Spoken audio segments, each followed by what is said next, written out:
Hello and welcome. My name is Oscar Bimasena, and in this video I will drop my second lab report for the first, which focus on performing physical statistical analyzing on material dataset using Microsoft Excel. This exercise help us practice data organization, basic in static and interpretation essential skill in both academic research and information system. The data set is stored in like Excel sheet title table 007 X-ray and it contain numerical value recorder over of span of 8 years from 2017 to 2024. Each column in the sheet represents a different year and each row like corresponding to a different of observation. This could be anything from temperature, data, social experience, outcome, or system monitoring.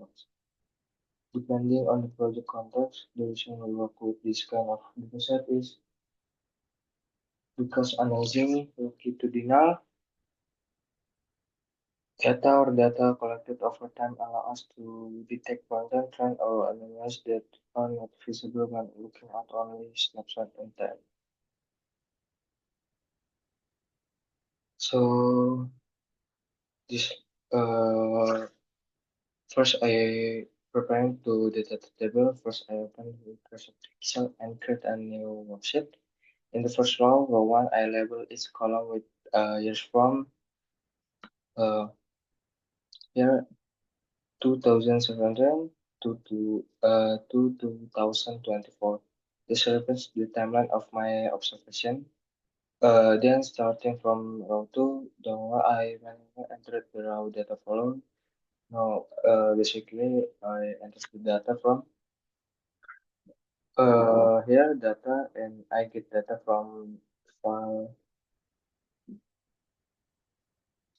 what I have before.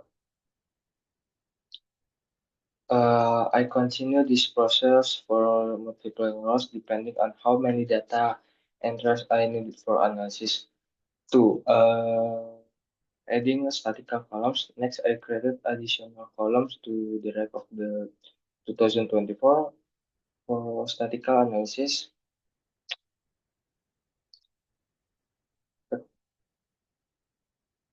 Yeah, minimal for value from each row, and max is maximum value from each row. Range difference between max and min. K is a calculator or categorizes value based on the lab instruction. C another custom value, usually a list of cost. I'll label this new column as min, max, range, K, and C.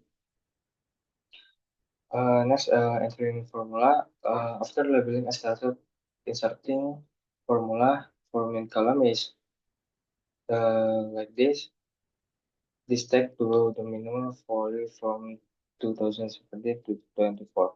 Max column next to it is the same. Left column still the same. And key and see on the logic behind it depends on the instruction. In my case, for K, I had a fixed value or classification. I entered it manually. And for C, I used the average.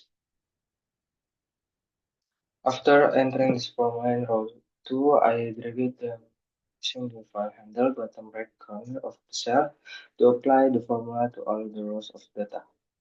So next is formatting the table to make spreadsheet more readable and presentable. I selected the entire table and used center align to center the text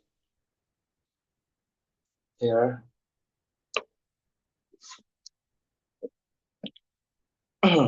I used both formatting for the header row. I added green and added color shading for the header and calculated color flag mean max etc. Either way, I use the number format to self value the with the no decimal place since they are whole numbers. Creating a line chart optional but recommended. To visualize the trend of value over the years, I selected all the from data to from 2017 to 2024. Then I went to insert chart like this. Insert chart and I use this line chart so we can get bar chart like this. This chart shows the trend for each observation over time, making it easy to see increase, decrease, or stability. I also adjust this chart title as a label and make it easier to understand. So this uh, how I do my assignment. So thank you guys. In this lab, I use Microsoft Excel and not only to store and organize time-based data, but also to perform basic statistical analysis like mean, max, range, and first using built-in formula. By combining formula work with formatting and optional visual, the result and clean and informative data set that support both numerical and visual information. So guys, thank you very much. Assalamualaikum warahmatullahi wabarakatuh.